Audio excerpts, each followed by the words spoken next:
Siga ka ba? Tara, part 2 na to. Samahan niyo ako tuklasin ang pagkain Cambodian na papasa sa panlasang Pilipino. Susunod ang akiniyong napsa Orasay. Yes, we are in Orasay Market, the biggest trading market in Cambodia. Andito tayo para i-review ang mga Cambodian food na swak sa panlasang Pilipino, part 2. Siga ka ba? Tara! Noong 1980s, ang Orasay Market ay simple isang open area o damuhan. Kilala to sa tawag ng Orasay galing sa pangalang O, which is Sapa o Creek, Orasay, or sa English ay bamboo.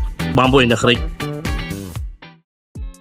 First meal natin today, para siyang roll, lumpia roll, pero rice paper. May mga gulay, meat sa loob, tapos meron siyang sausawan. Ang tawag nila dito is kung. So literally para siyang vegetable with meat, lumpia na binalot sa rice paper. Natin patagalin, tingnan natin. Dip natin siya sa vinegar with peanut o mani, ground peanut. Cheers. Ito muna. Cheers.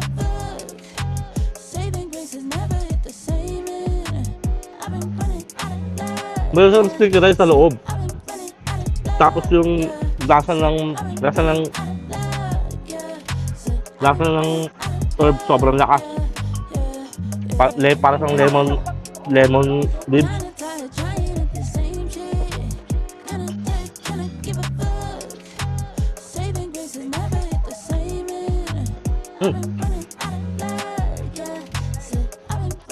Yung lasa ng vinegar, matamis.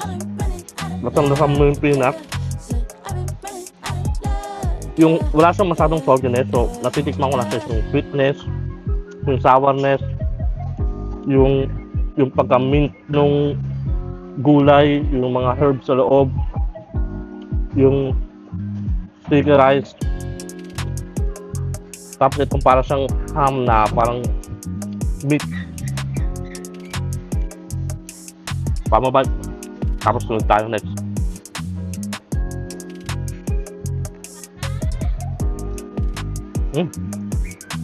Try na to. Ang Orasay Market ay isa sa pinaka trading capital o trading market ng Cambodia.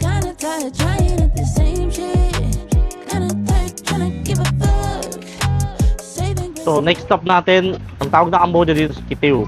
So rice noodles. Meron siyang beef.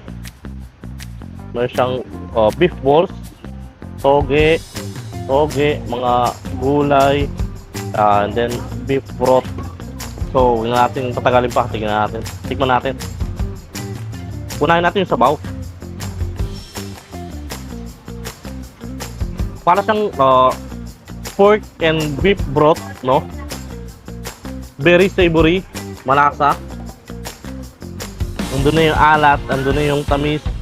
Usually kasi dito sa Cambodia, mga pagkain ng mga Cambodian, palagi may asukal. Mas gusto nila yung manamis-namis na maalat-alat. So, tirahin natin yung rice noodles or yung kitiw, kaya tinatawag na kitiw.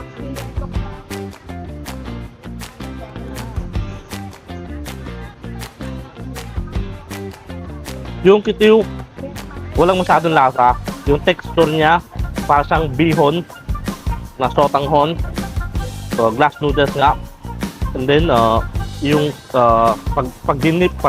nung niluto siya sa sabaw, pumasok yung lasa ng sabaw dun sa noodles, no? Parang na-intake niya yung lasa ng broth. So, good for breakfast to. Try natin yung pork o yung beef.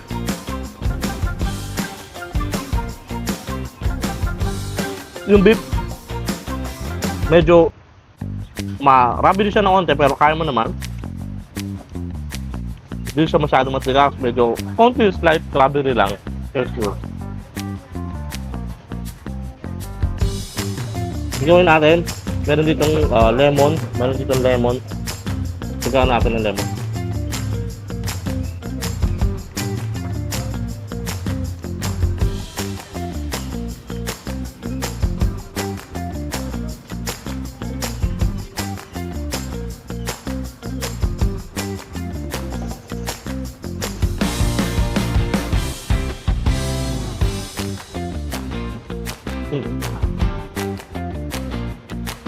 mas na-enhance na yung lasa. Pumasok yung lasa yung sourness ng lemon, yung aroma ng lemon dun sa ito, so mas na-enhance na yung flavor. Solid. Gawin natin, lagyan natin yung beef, lagyan natin yung toge, lagyan natin yung toge, lagyan natin yung rice noodles, yung itiw.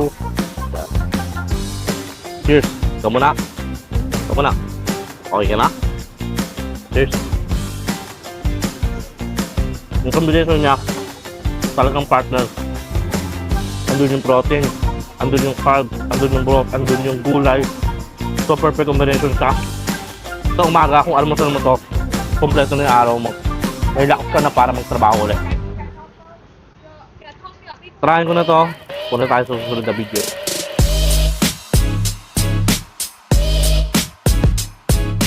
Inabutan na tayo ng ulan. Nandito pa rin tayo sa Orasay Market. Dito na tayo sa gilid, sa labas ng Orasay Market.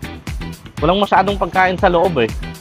May halos lahat ng tinda sa loob, mga gamit. Alam mo yon, yung mga pang-wholesale na tinda, mga laruan, mga damit, relo, mga gamit sa bahay, gamit sa... Ang Orasay, kukumpara mo sa Pilipinas, siya yung Divisoria, Oraon. Yes, para siyang wholesale market. Meron ako ditong Cambodian vegetables with pork. Yan, lagyan natin ng pork, lagyan natin ng gulay. Okay. Sobrang nakakatawa yung texture niya. Kasi inisip ko, soy sauce, maalat. Alam mo yung timpla natin sa Pilipinas na maalat-alat, na malinam. Ito matamis-tamis na maalat. Hindi mo masyadong ramdam yung texture ng soy sauce tsaka oyster sauce. Dahon ng broccoli.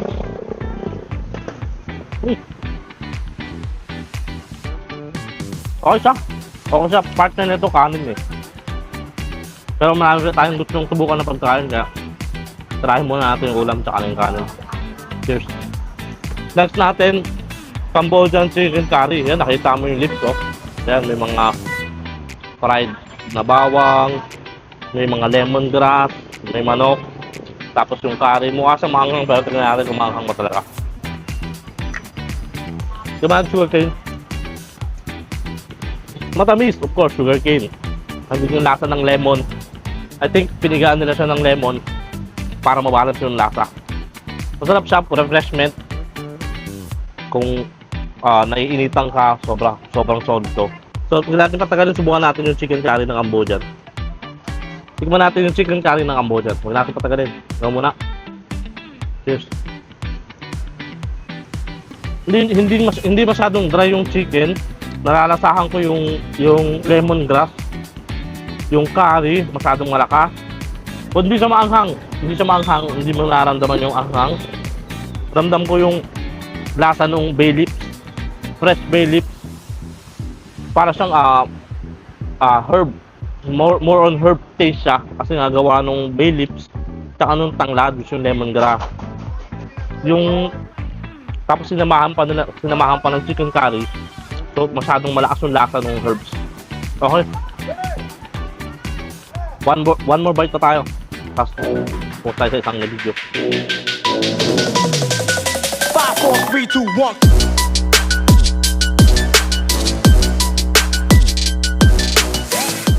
So next stop natin, numchok. Ang numchok may dalawang klase. Yung isa, numchok tray, which is a fish soup with prahat, which is yung mga fishball, yung mga gulay. Meron siyang rice noodles, meron siyang mga bulaklak ng fresh siya, no, hindi siya luto. Andun yung mga bulaklak ng kalabasa, andun yung fresh slice ng puso ng saging, andito yung mga prahat, andun yung isda. I believe isda siya ng tilapia. I believe tilapia siya, no? So huwag natin patagalin pa. Tignan na natin to.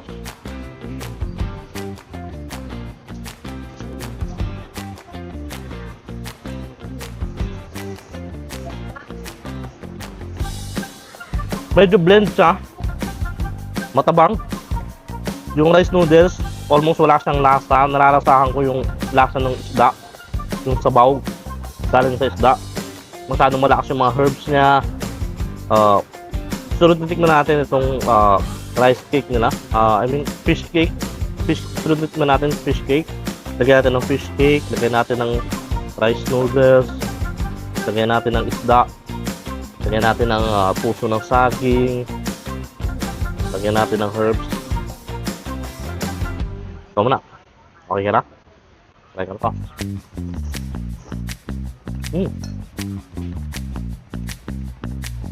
Mas lumakas yung lasa niya dahil sa herbs. Dito sa Cambodia, talagang maano sila sa mga herbs. Hindi nawawala. No? Mas gusto nila yung mga gulay-gulay kaysa sa mga karne-karne. So makikita nyo na hindi masyadong makarne. May mga slice ng isda. Sa ilalim may mga gulay-gulay. Tingnan natin yung gulay. Cheers. Very fresh, very fresh. Mahalata mo pa yung lasa ng gulay. Hindi na siya yung, hindi siya tulad ng parang lanta na siya. So, masyadong malakas yung taste ng gulay. Yung mga herbs. Lagyan natin ng sili.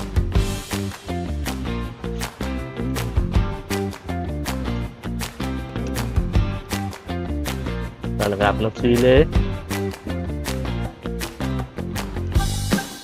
Cheers.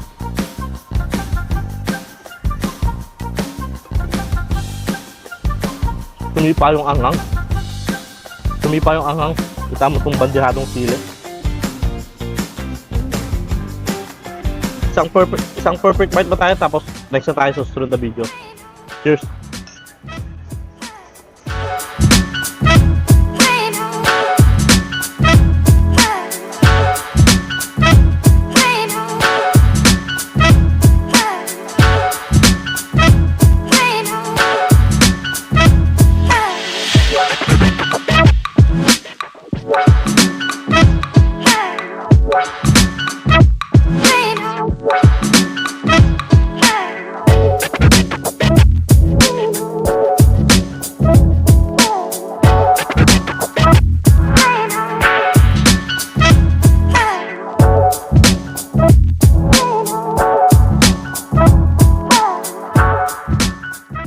Hindi lang sa loob, puno-puno ng tindahan, pati dito sa labas, nagkalat ng mga tindahan na iba't ibang klase ng produkto galing sa labas o sa loob man ng bansa ng Cambodia.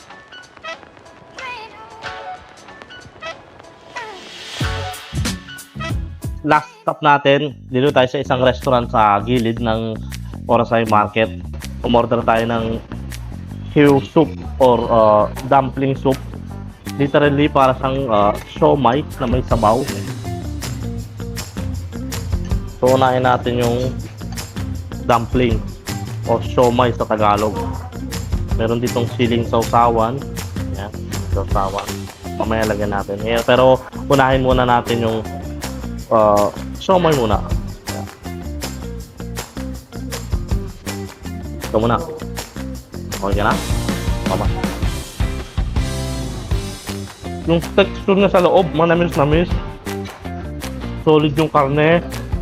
Yung texture ng siomai, yung siomai wrapper, sobrang lambot, yung laman ng loob, sobrang lambot. Actually, kahit yung siomai lang kainin mo, masarap na eh.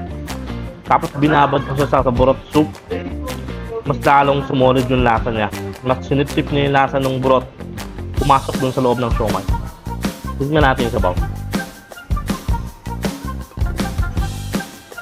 Yung sabaw maalat-alat, narasahan mo yung broth ng baka, yung broth, yung pinababa, yung gulay, yung mga laman na pinabad doon. Nararasahan mo complete yung lasa niya.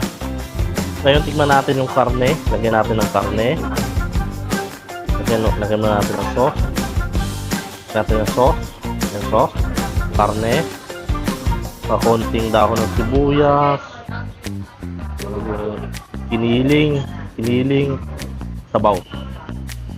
Kain? Doon mo na. Okay ka na? Cheers. Sobrang lambot ng laman. Baka siya. Parang ang lambot. Yung tagal ng pagpapakulo sa kanya, ganun sa kalambot. Pero hindi siya durog. May texture pa rin siya, nangunguya mo pa siya. Hindi siya lang basta natutunaw sa bibig mo. Panalo.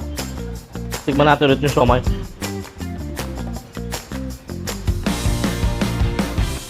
Sa Chinese, ang tawag dito, ang alam ko tawag dito sa Chinese, wonton soup. Ito yung pinaka-wonton niya. May laman siya sa loob na pork, hipon, at iba't ibang klase ng ingredients. Sarap. Kaya tayo. So itong restaurant na to, para siyang mixed culture ng Chinese, Cambodia. Kaya tayo. Isang subo pa, tapos pintuan na tayo. Cheers!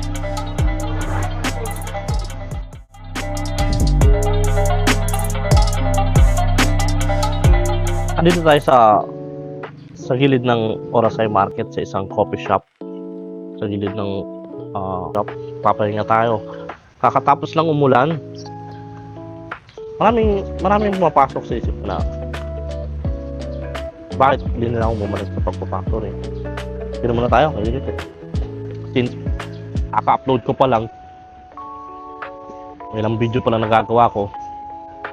Isa pa lang nga, especially bakit into ko na lang itong pagbablog. Sa pagbablog, hindi mo alam kung kikita ka, kung mamonetize ka. Sa kabilang side ng utak ko, matagal ko nang hinahanap yung kung saan ba ako masaya. Dumaan ako sa middle age crisis, You Only Live Once. Kapanood ko si Chewy Show. May dalawang bagay siya na ginagawa sa pagbablog niya. Yun yung nagtatravel siya, nakakain yung mga iba't ibang klase ng pagkain sa buong mundo, nare-review niya. Pumasok sa isip ko na ito yung mga bagay na gusto kong gawin eh. So ang unang bagay na pumasok sa isip ko, mag-vlog. Bumili ako ng mumurahing camera, bumili ako ng mga gamit pang vlog. Ginamit ko ano yung meron ako. Itong Cambodia, gusto kong ipakita sa inyo. Kaya sabi ko nga sa inyo, gusto nyo pang magtuloy-tuloy to, please naman, share, like, and subscribe. Huwag ka namang madamot, no? Pinapanood mo na nga yung pa-share. Gagi ka din eh. Share mo na, pinanood mo na eh. Magka-selfish, pakita mo rin sa ibang tao. Pakita mo rin sa mga tropa mo, sa mga friends mo. Dali-dali lang i-share, i-click mo lang. Hirap sa'yo. Namang nanonood ka ngayon kasi hindi mo na mapapanood itong video kung hindi ka nanonood eh. Mag-share ka na, i-like mo na yung pinapanood mo para mapanood ng iba at para matuloy-tuloy ko rin itong mga video na to. Ha? Dito ko na tatapusin tong vlog na to. Sa susunod magkikita ulit tayo, okay? I-share mo ha. Pag di mo to sinare, ay, gagi ka talaga. Siga ka ba? Siga ka, sama ka sa akin. Kung hindi, sumama ka rin sa akin. I-share mo ha. Oh, i-like mo pa, okay? Ingat, kita-kita tayo sa susunod na vlog. Bye-bye.